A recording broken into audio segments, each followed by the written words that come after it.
자, 누가복음 23장을 한번 펴보시죠. 누가복음 23장. 그 매일같이 이렇게 보내드리는데, 이제 아주 바쁘시면은 그냥 요 본문이라도 한번 쭉 읽어보시고, 요 내용 한번 읽어보시고, 그렇지 않으면은 좀 시간을 내셔서 누가복음 23장을 우선 이렇게 좀 읽어보시고, 23장을 이렇게 쭉, 23장이 좀 굉장히 길어요. 굉장히 좀, 56절까지 있습니다. 좀 긴 본문입니다. 22장도 굉장히 길죠. 71절이니까요. 누가복음 23장을 다 찾으셨죠? 자, 이제 교독을 해보십니다. 제가 한 절 읽고 여러분 한 절 읽으시고, 이렇게 이제 교독을 한번 해보겠습니다. 자, 제가 먼저 읽어보겠습니다. 무리가 다 일어나 예수를 빌라도에게 끌고 가서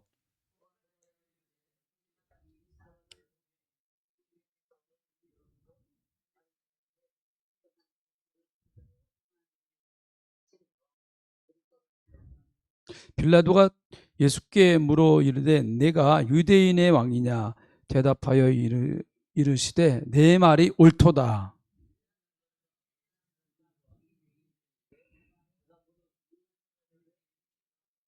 우리가 더욱 강하게 말하되 그가 온 유대에서 가르치고 갈릴리에서부터 시작하여 여기까지 와서 백성을 소동케 하나이다.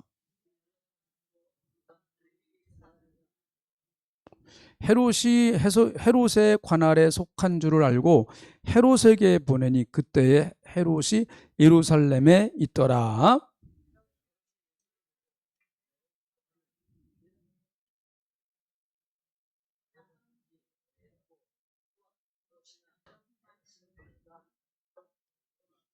여러 말로 물으나 아무 말도 대답하지 아니하시니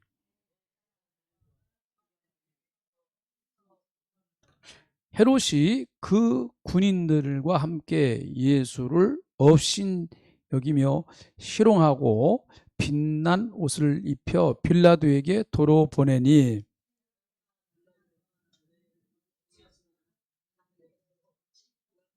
빌라도가 대제사장들과 관리들과 백성을 불러 모으고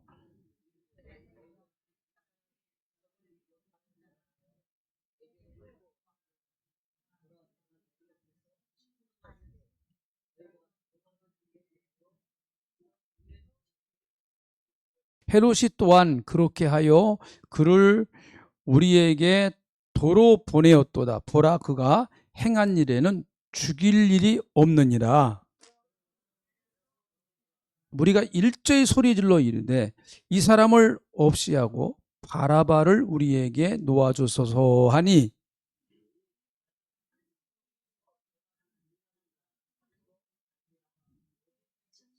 빌라도는 예수를 놓고자 하여 다시 그에게 말하되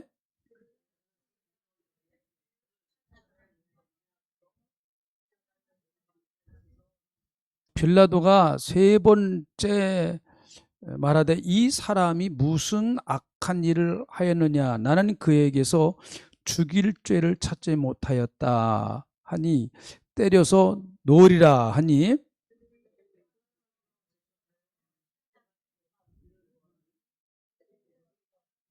이에 빌라도가 그들이 구하는 대로 하기를 인도하고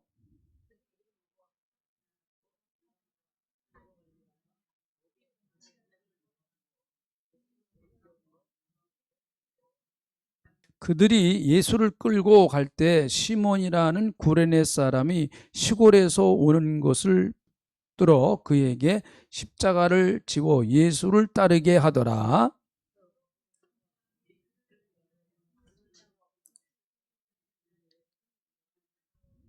예수께서 돌이켜 그들을 향하여 이르시되 예루살렘의 딸들아 나를 위하여 울지 말고 너희와 너희 자녀를 위하여 울라.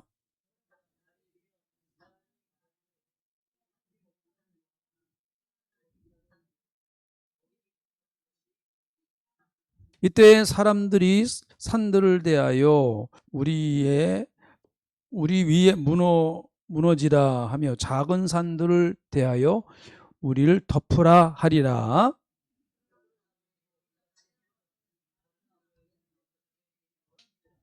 또 다른 두 행악자도 사형을 받게 되어 예수와 함께 끌려가니라.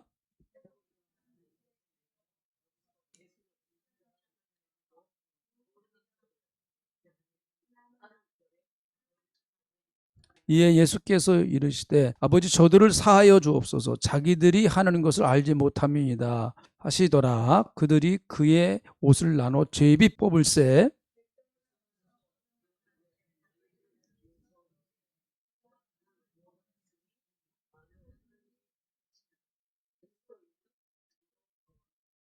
군일도 희롱하면서 나와 신 포도주를 주며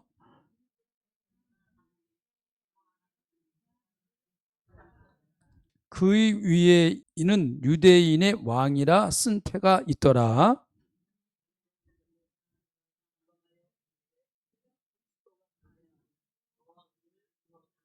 하나는 그 사람을 꾸짖어 이르되 내가 동일한 정죄를 받고서도 하나님을 두려워하지 아니하느냐.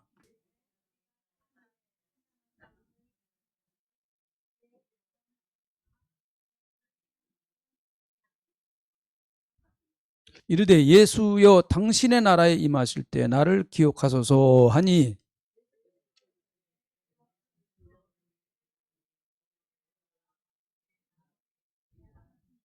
때가 제6시쯤 되어 해가 빛을 잃고 온 땅에 어두움이 임하여 제9시까지 계속하며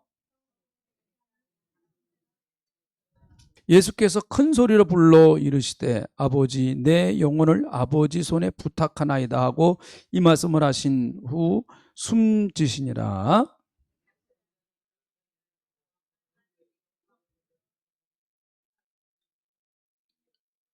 이를 구경하러 모인 무리도 그 된 일을 보고 다 가슴을 치며 돌아가고 예수를 아는 자들과 갈릴리로부터 따라온 자들도 다 멀리 서서 이 일을 보니라.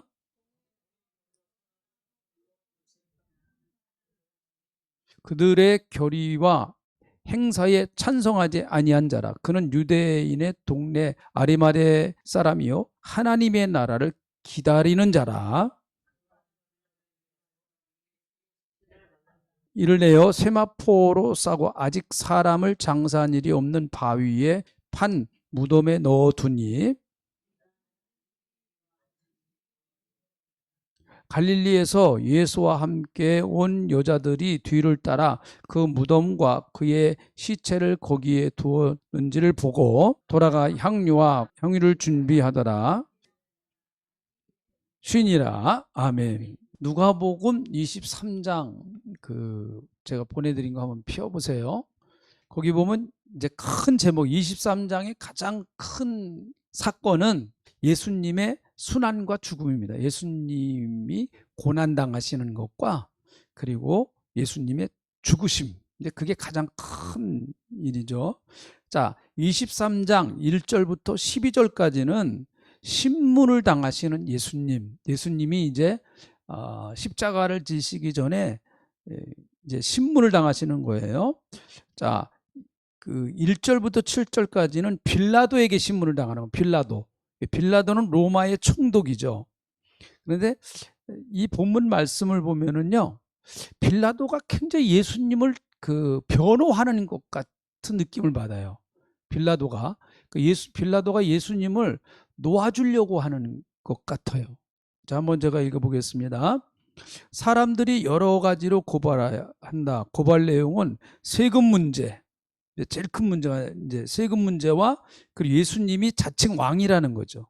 이 두 가지는 왜 이렇게 요 문제를 들고 나왔는가 하면 요거는 로마 나라와 아주 밀접한 관계를 가지고 있기 때문에 그래. 이건 정치적인 문제예요. 정치적인 문제. 그러니까 예수님을 정치범으로 몰고 가려고 그랬던 거죠. 그러니까 정치범으로 걸리면은 형이 커지죠. 뭐든지 우리나라도 여러분 반국가 범죄 뭐 우리나라 자체를 부인하고 간첩 뭐 이렇게 하면은 굉장히 국가범법으로 벌이 엄하잖아요. 그것과 이제 마찬가지로 그래서 자칭 왕이라는 거죠. 빌라도는 예수님께 내가 유대인의 왕이냐라고 묻는다. 그는 이것에 대해 한 예수님의 대답이 제일 관심이 있었다. 왜 그런가 하면 혹시 예수님이 폭동을 일으킬 수 있는 사람이 아닌가를 알기 위해서다. 예수님이 나는 왕이니까 나 따라라 그러면 이제 예수님이 폭동을 일으키는 이제 괴소가 될 수 있잖아요. 그러니까 빌라도는 이 이스라엘 나라의 치안을 담당한 사람이기 때문에 이 관심이 많았던 거예요. 그래서 일부러 이런 제목을 예수님께 든 겁니다. 자, 예수님은 내 말이 옳도다라고 말씀하세요. 근데 이 말은 이제 원문상 보면은 긍정도 부정도 아닌 좀 애매한 답이라고 그래요. 이게 근데 그 예수님께서 왜 이렇게 빌라도에게 빌라도가 네가 유대인의 왕이냐? 빌라도의 질문은 정치적인 질문이에요. 네가 메시아냐 하는 얘기가 아니고 유대인의 왕이냐라는 거죠. 그러니까 이 빌라도에게 예수님이 뭐 그것에 대해서 정확한 얘기를 하고 안 하고는 별 의미가 없는 이미 그런 때였습니다. 그래서 예수님은 본인이 다 십자가를 지실 걸 거기서 예수님이 당신을 변호하시지를 않죠. 그 유대인들이 나를 십자가에 못 박으려고 그렇게 어거지로 내 죄목을 그렇게 만든 거다. 뭐 예수님 그렇게 대답 안 하시지 않고 그것에 대해서 거의 침묵하시다시피 한 거죠. 자, 빌라도는 한 가닥 양심이 있었다. 그래서 대제사장들과 무리에게 내가 보니 이 사람은 죄가 없다라고 얘기를 합니다. 이 사람은 죄가 없다. 그러나 예수님을 십자가에 못 박으려는 그들의 요구를 거부하지 못한다. 그리고 예수님을 헤롯 왕에게 넘겨요. 그리고 헤롯 왕에게. 왜 헤롯 왕에게 넘기는가 하면 이게 잘 본인 머리가 복잡하거든요. 이 예수님의 그 재판하는 문제가 머리가 복잡해요. 근데 예수님이 나사렛 출신이거든요. 근데 그 당시에 나사렛을 통치하고 있던 사람이 헤롯이에요. 그러니까 야 네가 알아서 좀 해봐라 하면서 헤롯 왕에게 사실은 넘겨버리는 거예요. 헤롯 왕에게. 자, 헤롯 왕이 이제 질문을 합니다. 8절부터 12절이에요. 헤롯은 예수님의 소문을 듣고 혹시 예수님이 어떠한 이적을 행할까 궁금하여 보고자 했다. 그러나 예수님은 헤롯 왕의 질문에 아무런 대답도 안 하세요. 무슨 질문을 하셔도 예수님 침묵하십니다. 뭐 대답해봤자 의미가 없는 거죠. 근데 사실은 빌라도의 헤롯은 원래 사이가 별로 안 좋아요. 이게 빌라도는 유대인들 자체를 굉장히 싫어했습니다. 유대인들 자체를요. 아주 싫어했어요. 그러니까 옛날에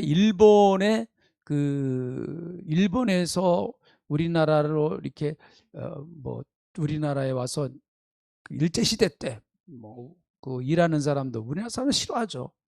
우리나라 사람. 그거가 비슷해요. 빌라도가 아주 유대인들을 굉장히 싫어했습니다. 그런데 또 헤롯도 별로 빌라도에 대해서 좋은 감정이 없거든요. 근데 예수님을 죽이는 일에 있어서는 서로가 친구가 됐다 그렇게 말해요. 12절에 보니까 서로가 친구가 됐다. 굉장히 참 재밌는 얘기죠. 그러니까 정치인들의 말은 못 믿어요. 그 사람들은요, 뭐 그런다고 그러잖아요. 우리가 볼 때는 막 멱살 잡고 싸우고 막 텔레비 나올 때만 싸운대요. 텔레비 화면이 딱 들어가면 싸운대. 나는 여당이고 당신은 야당이고 그러니까 막 그냥 국민들 보라고 자기 지지하는 사람들 보라고. 근데 끝나고 나면 가서 술자리 가고 다시 싸고 술 먹고 재밌게 논대요. 그 사람들 아주 웃기는 사람들이에요. 정치인들 많은 참 그렇습니다. 자, 큰 두 번째 십자가에 못 박히게 예수님을 넘겨준 12장 13절부터 25절까지입니다. 빌라도는 예수님을 놓아주기 위해 나름대로 노력하는 모습이 본문에 나와요. 예수님을 유월절 특사로 풀어주려고 노력도 했습니다. 그 스스로가 예수는 죄가 없다고 그렇게 얘기를 했어요. 사실 빌라도는 굉장히 사악한 사람입니다. 이 사람이 유대인들 많이 죽였어요. 이 사람은 이렇게 마음이 좋은 사람이 아니에요, 절대로. 그래서 나중에 이 빌라도가 유대인들 폭동이 일어나고 할 때 유대인들을 너무 많이 죽여가지고요. 유대인들이 그 로마 황제에게 이제 그 진정을 막 합니다. 그래서 빌라도가 이제 계속해서 뭐 자꾸 폭동이 일어나고 그러니까 빌라도가 나중에 로마 황제의 소환을 받습니다. 그래가지고 이제 다시 로마로 가서 그가 이제 유배를 당해요. 그래서 유배지에서 그가 뭐 미쳐서 죽었다, 뭐 그렇게 그 이야기를 합니다. 자, 그 스스로가 예수님이 죄가 없다고 말. 사실 빌라도는 굉장히 사악한. 그래서 유대인들이 빌라도를 아주 싫어했어요. 빌라도 역시 유대인들을 많이 싫어했습니다. 그래서 유대 종교 지도자들과 많은 갈등이 있었습니다. 유대 종교 지도자들과요. 그리고 이 빌라도가 말이죠, 막 그냥 좀 나쁜 짓도 했어요. 이 사람이 굉장히 유대인들이 싫어하는 일들을 꽤 했습니다. 그런데 그가 예수님의 무죄를 이야기하는 것은 자기 부인의 영향 때문이기도 했던 것 같고, 그리고 그가 유대인들을 미워했기 때문에 그들의 예수님에 대한 고소를 무시하려는 것 같은. 빌라도가 알거든요. 예수님이 죄가 없다고 하는 거 알아요. 근데 이 사람들이 예수님이 시기가 나가지고 예수님을 이제 죽이려고 하는 걸 빌라도가 알았어요. 왜 모르겠어요. 그거를 재판을 해보니까 알죠. 그래가지고 예수님을 빌라도가 유대인들이 싫어하니까 내가 예수님을 풀어줘야 되겠다라고 하는, 어떻게 보면 역감정이 든 거죠. 예수님을 뭐 좋아서 그런 게 아니고 유대인들이 싫어하는 거를 하고 싶은 거예요, 빌라도는. 그래서 예수님을 좀 풀어주려고 그렇게 했는데, 그러나 워낙 그 유대인들이 뭐 그 당시에 그 여론을 선동해 가지고 예수를 죽여야 된다, 십자가에 못 박아 죽여야 된다 해서 결국은 예수님을 그들이 원한 대로 넘겨주었죠. 자, 그리고 예수님이 십자가에 못 박히신 23장 26절부터 43절 읽어보면 내용이 나옵니다. 자, 본문은 예수님의 마지막 생애를 기록해주는 말씀으로 인류의 운명을 가로짓는 중요한 분기점이라고 할 수 있겠죠. 예수님이 십자가에서 죽으시는 사건이 나와요. 자, 26절부터 32절까지는 골고다까지 가는 과정이 나옵니다. 그런데 예수님 대신에 구레네 사람 시몬이 십자가를 지고 골고다로 가죠. 이 사람 되게 재수 없는 사람이죠. 이 사람은 예수님 모르는 사람이었어요. 그냥 구경하러 왔다가 그냥 예수님이 자꾸 십자가 지시다 넘어지고 그러니까 유대 로마 군인이 한 사람 딱 잡아가지고 예수님 대신에 십자가 지고 올라가. 그랬는데 이 사람 이름이 구레네 사람 시몬이에요. 그러니까 되게 재수 없는 사람이죠. 괜히 구경하다가 십자가 지게 되는데 이런 사람이에요.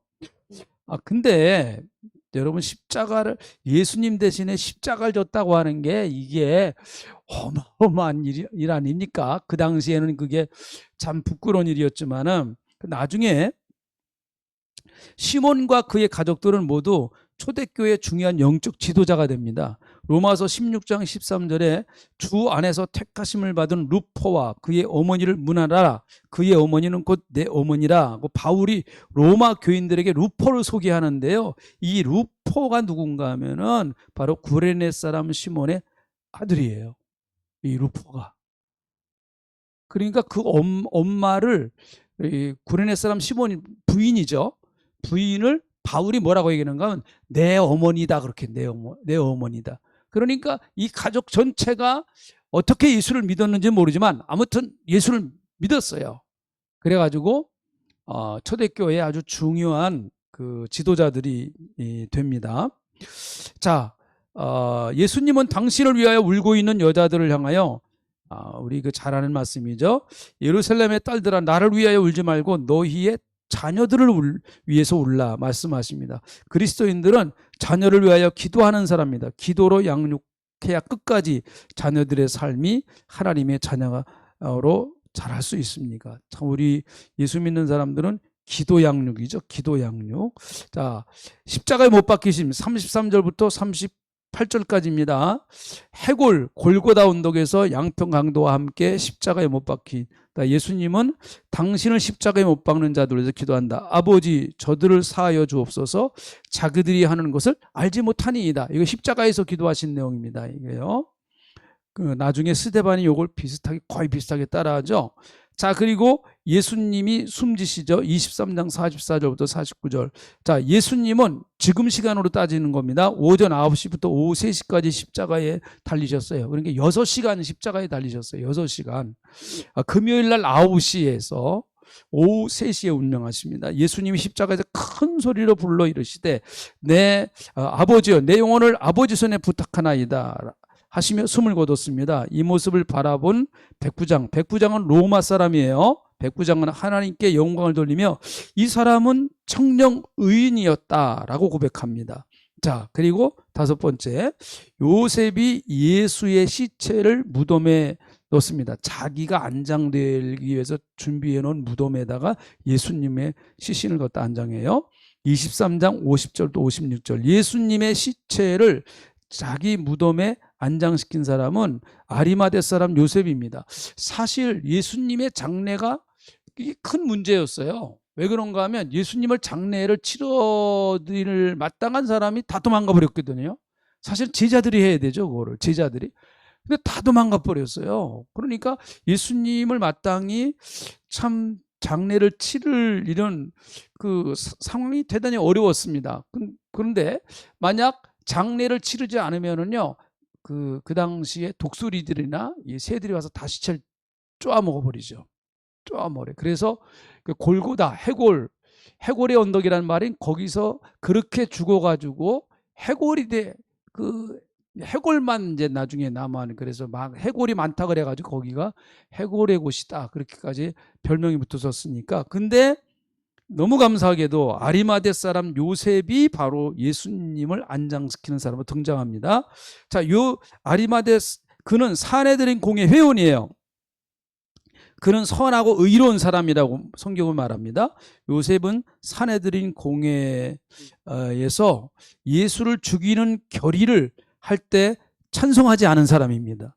그뿐만 아니라 하나님의 나라를 기다리는 사람이었습니다.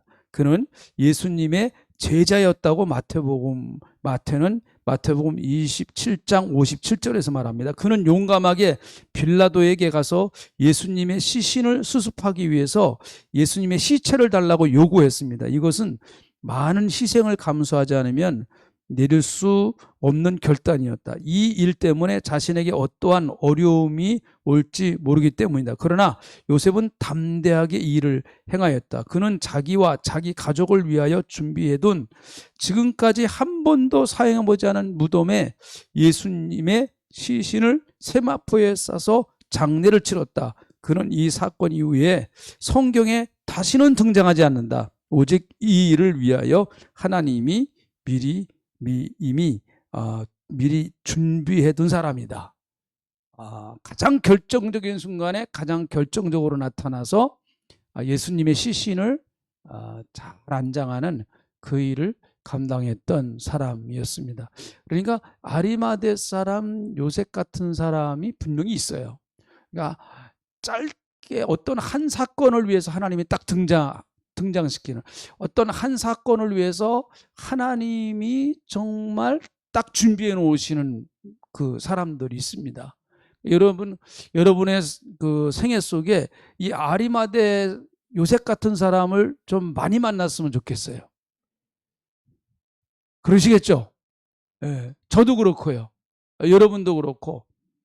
내 생애 가장 결정적인 순간에 정말 이런 일에 도움이 필요한데 하면 그런 일에 딱 하나님이 사람을 붙여주세요. 아리마대 요셉 같은 사람이거든요.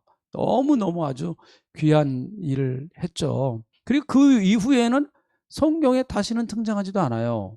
이 사람이 뭘 그 후에 어떻게 했는지.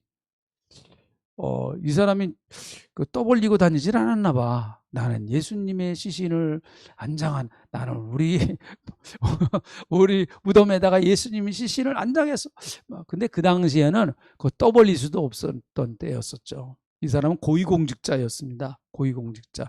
그러니까 좀 숨겨져 있는 크리스천, 이렇게 말할 수 있을까요? 숨겨져 있는 크리스천. 그러나 이 사람이 일부러 자기를 숨기려고 그렇게 의도적으로 숨긴 사람은 아니고 결정적인 순간에 하나님의 사명을 감당하기 위해서 하나님이 준비해 놓은 사람.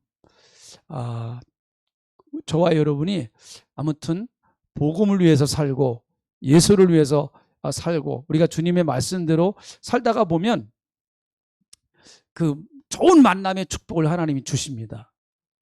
그 하나님의 복을 받은 사람들 이렇게 간증을 들어보면은요, 그 공통적인 거 그렇더라고요. 보니까 아주 결정적인 순간에 결정적인 사람을 만나게 하시더라고 보니까요.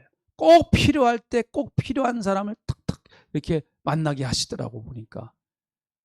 그래서 이 사람이 조금만 길을 열어줘, 이 사람이 나타나서 그 사람이 나타나서 조금만 길을 탁 바꿔주든지 열어주면은 길이 확 열릴 사람들이 있어요. 근데 그걸 그 한계점에서 딱 그 어려워서 힘들어하고 그걸 그 고비를 딱 못 넘기는데 누가 나타나서 그냥 손을 딱 붙들고 그 고비를 탁 넘겨주고 그리고 사라지는 이런 역할을 하는 사람들이 분명히 있습니다. 이건 정말 하나님이 붙여주셔야 돼요.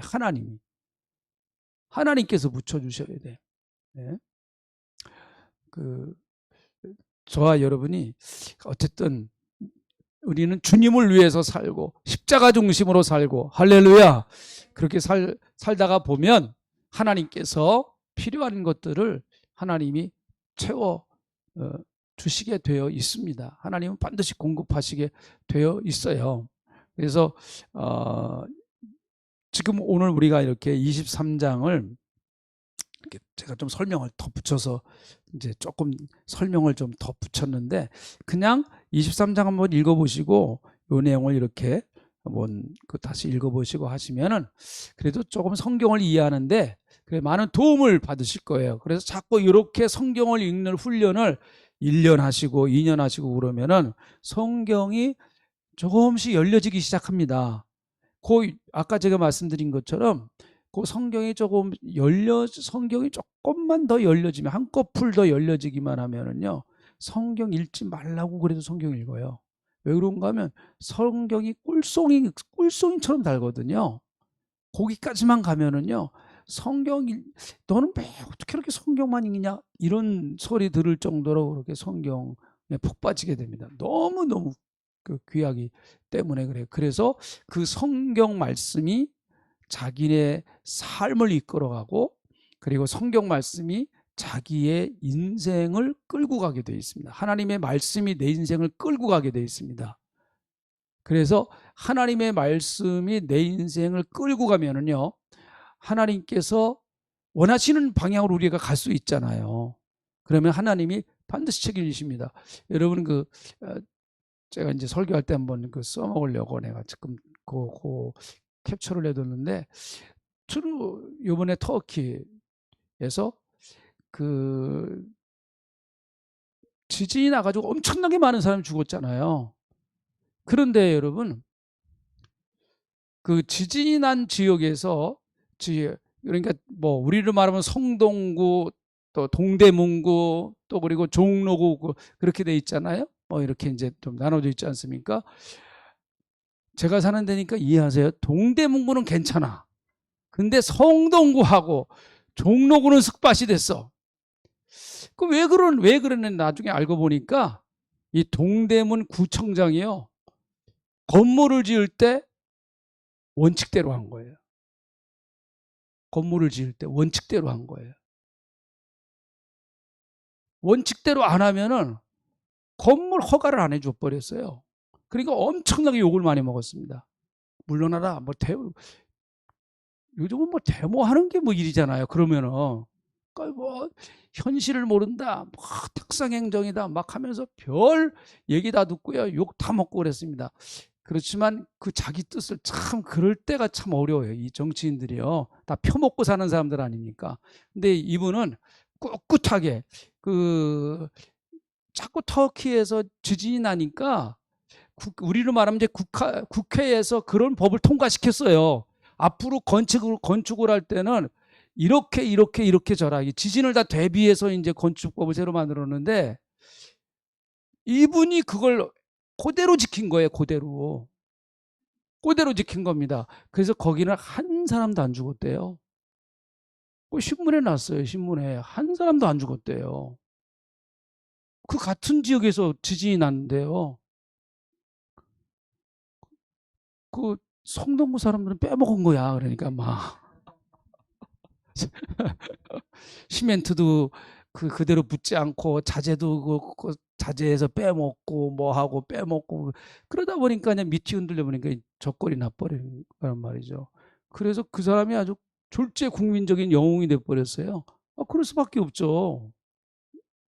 그 세계적인 여러분 이제 그게 그 유수가 여러분 세계에 다 나가 버렸습니다.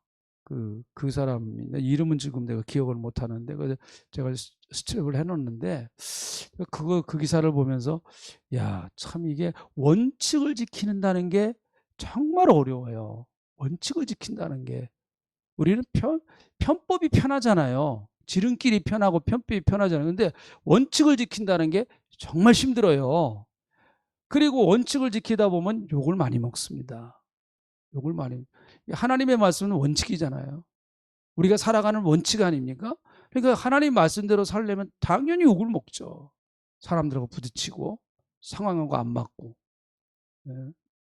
근데 하나님이 가라고 하시는 길이기 때문에 우리는 하나님이 책임을 지시는 거예요. 하나님이 책임을 지십니다. 일본도 마찬가지입니다. 일본의 현에 현에 일본이 쓰나미가 와가지고 거기도 이제 쓰나미가 자꾸 그런 쓰나미 같은 비슷한 사건들이 몇 번 있었대요. 그래가지고 뚝을 쌌는데 이제 이 현을 담당 우리로 말하면 이제 거기도 구청장이 비슷해. 그분이 욕을 먹어가면서 그 뚝을 더 높게 쌌어요. 파도가 밀려오는 걸 막을 수 있도록 뚝을 높게 쌌습니다. 다 욕했어요. 다. 뭐처럼 저렇게 뚝을 높게 쌓느냐. 쓰나미가 왔을 때요. 제일 피해가 적었습니다. 그 현이요. 제일 피해가 적었어요. 그러니까 이게 국가 지도자는 맨날 국민들 비호만 맞추면은 그건 국가 지도자가 아닙니다. 미래를 위해서 저는 조금 프랑스의 그 마크롱 대통령 보세요. 국민 개혁하는데 막 데모하고 지금 난리 아니에요. 근데 그대로 나오면 연금 다 바닥나는데 어떻게 할 거예요, 그게. 연금 다 바닥나는데. 지금 2년 늦추는데 그렇습니다. 2년 늦추는데. 연금을 지급하는 기간을 2년을 늦추자. 그런데 지금 난리가 나가지고 뭐 프랑스 전체가 다 그냥 올수속됐을 정도 그렇게 데모를 하잖아요. 근데 아주 그 젊은 대통령이 아주 그냥 까딱도 안 해요. 나는 내대로 간다는 거죠. 이건 국가 미래를 위해서 나는 하는 거니까 뭐 욕먹어도 좋다 하면서 그냥 밖에서는 데모하고 난리가 나는데 아마 우리나라도 이제 국민연금 개혁해야 될 거예요, 이게요. 5050 2050 몇 년에는 저는 그때는 없어요. 보니까 세상에 없어. 그러니까 저는 안 했으면 좋겠지. 여기 있는 분들은 아무 걱정하지 마세요. 그거 우리하고 전혀 상관없는 일이에요. 2055년인가 하면 다 바닥이 나버립니다. 우리나라 국민연금도요. 바닥이 나요. 200만 원 이상 받는 사람들이 지금 5천 명이 넘어섰답니다. 한 달에 200만 원 이상 받는 사람들이 국민연금으로 이제 5천 명이 넘어섰대요. 그러니까 2055년이면 바닥이 나요.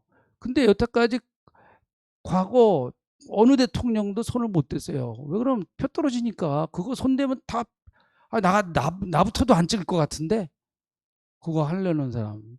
원칙적으로 원칙을 가지고 한다는 게 이게 무척 어렵죠. 이게 정치인도 그렇고 뭐 정치 세계에서도 그럴 겁니다. 우리 예수 믿는 사람도 역시 마찬가지라고 봐요. 그래서 하나님 말씀을 붙들고 우리는 같이 살아갈 때 여러분 하나님 말씀 붙들고 살아가는 사람이 성공해요. 왜 그런가 하면 이 말씀은 1.1핵도 뭐하지 않는다? 떨어지지 않는다. 변하지 않는다. 세상은 다 변해요. 사상도 변하고 사람 말도 변하고요. 다 변합니다. 그러나 하나님의 말씀은 1.1핵도 떨어지지 아니하고 이 말씀은 그대로 성취가 되게 돼 있어요. 여러분 우리가 그래서 말씀 훈련을 자꾸 하는 거예요. 하루에 한 장 말씀 묵상하고 적어도 하루에 한 장이라도 우리가 일용할 영적 양식을 삼자 해서 이렇게 하는 거니까 아무튼 제가 제 계획은 하여튼 신약 성경 다 끝내고 다 구약 그 창세기부터 말라기까지 다 이제 해보려고, 몇 년이 걸릴지는 모르지만은 한번 해보려고 그럽니다. 그러니까 잘 따라오시다 보면은 성경 한번 읽었네? 이제 그렇게 될 거예요. 나도 성경 한번 읽었네? 그렇게 될 수 있을 것 같아요. 그러니까 잘 좀 힘드시더라도 한번 따라와 보세요. 할렐루야. 고맙습니다. 하나님, 우리가 늘 말씀으로 무장하게 하시옵소서. 예수님도 시험당할 때, 마귀에게 시험당할 때 말씀으로 물리치신 것처럼 우리도 시험당하고 고난이 올 때 말씀 붙들고 이겨나가게 해주시기를 원합니다. 내가 말씀을 붙들 때 그 말씀이 나를 살리고 내 영혼을 일으켜 세우실 줄로 믿습니다. 이번 주일 부활절인데 하나님, 우리가 예수님 부활하신 것처럼 우리는 영혼 정말 예수 이름으로 부활시켜서 영혼 살리는 역사가 있게 하여 주시옵소서. 감사를 드립니다. 영광 받으시옵소서. 지금은 우리 구주 예수 그리스도의 은혜와 아버지 하나님의 넓고 크고 만극하신 사랑하심과 성령님의 감동 감안의 주 역사 풍성하신 은혜가 이제 말씀 안에서 살기 원하는 주님의 백성들 머리 위에 우리 동생